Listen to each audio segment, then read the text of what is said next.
Taliwala sa nagkataas nga presyo sa lana, usa ka gasolinahan ang gihold up sa Cotabato City. Ang pagtion sa sospek og pusil sa biktima, sapol sa CCTV. Ang detalye sa report ni Efren Mamak. Sa CCTV, makita ang paghunong sa riding in tandem suspects sa gawas sa opisina sa usa ka gasolinahan sa Barangay Rosary Heights 7, Cotabato City pasado alas 4 sa hapon adlong Miyerkules. Pagnaog sa backrider ni ini nga nakapula og sinina, pasimple kini nga misulod sa maong opisina. Samtang hinay-hinay sab mihawa ang driver sa motor. Apan sa kuha sa CCTV nga anaa sa sulod sa maong opisina, bigay mo lahat ng pera. naniun na og pusil ang maong lalaki sa 45 anyos nga babaeng supervisor o gisugo nga ihatag kaniya ang tanang kwarta. Huwag mo kaya ka sir.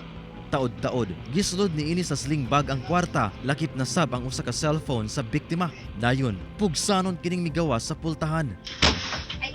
Ang pagsibat sa sospek naatlan pa sa laing babaeng empleyado sa maong gas station nga baguhay lang naabot. Matod sa Cotabato City Police, usa ka robbery hold-up ang nahitabo.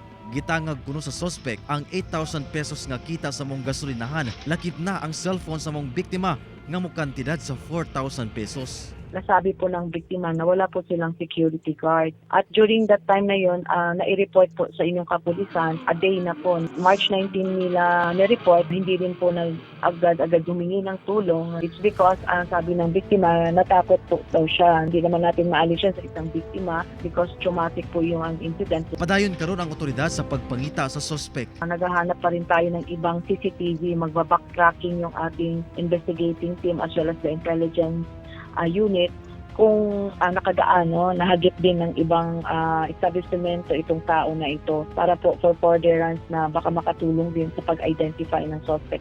Ginakuan pa og payag ang tagdumala sa maong gas station. Kauban si Gary Balantay, Efren Mamak. 1 Mindanao.